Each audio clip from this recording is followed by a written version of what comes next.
Hello traders, welcome to Elite Currency. My name is Chris and this video is all about the euro dollar and pound dollar. What can we expect?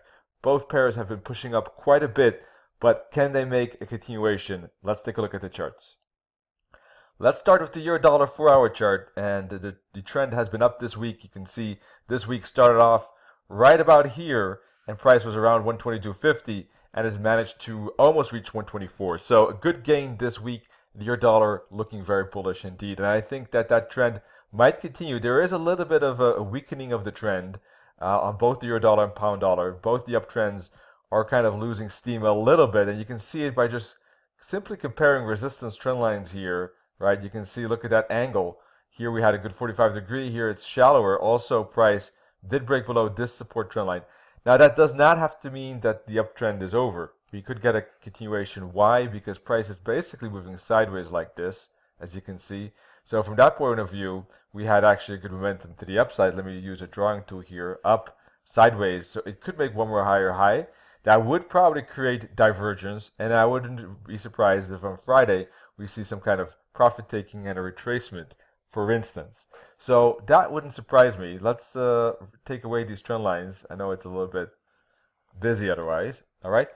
So back to the 4-hour chart, and you can see that if we put a fib from here to here, because those are resistance levels, fib levels we need to be aware of, price more or less respected the 61.8 fib. So what could be a target of this upside? The 78.6 fib at 124.20, for instance, could be the target. That could, in the larger scheme of things, either be a wave 1. That indicates that the correction ended here, and this could be ready for a wave 2, and up it goes for a wave 3. Or this is a wave A, up it goes for wave B, and down it goes for wave C.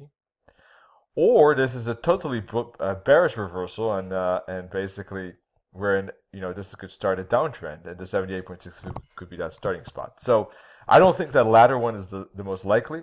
I think that the overall bullish environment is still there. Why? Because look, price has been up, an uptrend, has been going sideways like this above these moving averages, and it's breaking above the moving averages again. Now, these breakouts have not gone anywhere before that. As you can see, price has been glued to this 21 EMA band for quite a while, and I think it could stay like that. That's why I think the 78.6 fib could be a bouncing spot, because it go back to the 21 EMA and then go back again, all right? And it can complete an ABC like that. But in any case, I think that there's a good chance that price will find resistance, make a bounce. All of these wave scenarios hint at the fact that there could be a bounce here, whether it's a wave 2 or a wave C, right? Downside is likely. Now, how far and how fast price moves here will indicate whether this is a wave 2 or C. If it's a wave 2, it's probably going to make an ABC correction like this. If it's a wave C, it's going to probably make a 5-wave pattern instead. So that will give us some information about whether, and also, of course, whether this bottom holds or not. If it does, it could still be a wave 2, and up it goes for a wave 3, and it could be very bullish after that. So now, whether we get this last push or not, it looks pretty likely because we had a very strong uptrend so far this week. It's not a guarantee. We're getting into a zone that I would say is a little bit difficult to trade. There were good longs before, but now it's a little bit tricky. If you put a fib, our Wiz tool at the bottom here. There we go. You can see it's right at level 3. And on a 50-minute chart, it is at level 7, between 7 and 6. So, it could make this dash up to level 7, but when it's this far, the euro dollar, level 6 is quite far.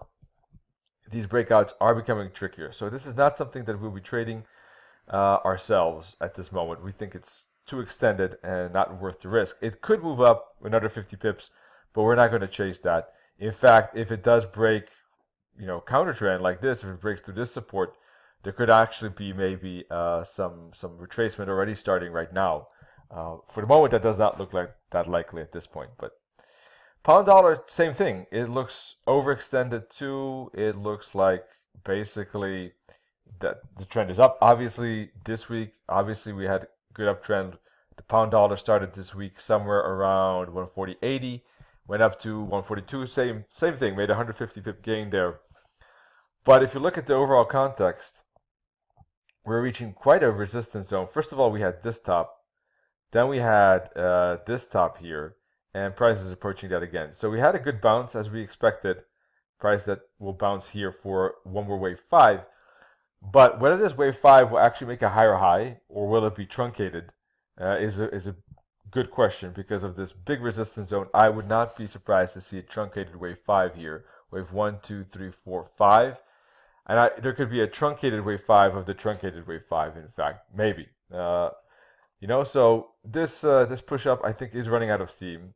And, well, could it make that one more dash up? Certainly, it could, just like the euro dollar. I wouldn't rule it out. Would I want to trade it? Probably not. I think it's a little bit too risky. And, you know, for the same token, it could just, you know, basically make a retracement instead. In fact, if we put a fib on the wave 3, the potential wave 3 here, it could still be that price retraces, hits the 38 or 50 fib. It hit the 23.6 fib now. Turn around and still make that higher high for wave 5, by the way. All right. So this could be a wave 4, and wave 4 are typically choppy and corrective. And it could be that the 23.6 fib is it, and price goes up, but I'm not willing to trade that.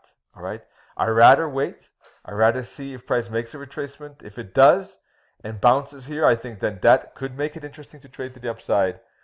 And if it does make an upside, then I do think that there could be interesting reversal candlestick patterns here because that could be a zone where price might make a reversal. If it breaks through the 50 fib, makes a bear flag, I would be interested in trading it to the downside, but not before that. So waiting is the motto for me at this moment. Pound dollar was good to the upside. We traded pound odd actually to the upside earlier in the week, for instance. But now the pound dollar, not so much. I'd rather wait. If you look at the WIS levels, it's just that it's riding into the 6th and 7th level here. Let me take a look exactly for you. There we go. You can see hit the 7th level to the pip, and now it's basically retracing. So you know it could work out, but it's just a risky zone. So I'd rather wait for price to retrace down to the 38 and the WIS level 6. There could be a bouncing spot, and that might be a trigger for trade 5. Wave 5, sorry. Once again, if it breaks below the 50 fib, then that would make the bullish environment less likely. All right, that's it for now. We'll be back on the weekend, of course, with a new overview of the euro dollar and pound dollar. More free analysis you can find at elitecurrency.com. Wish you all great trading and talk to you soon. Cheers.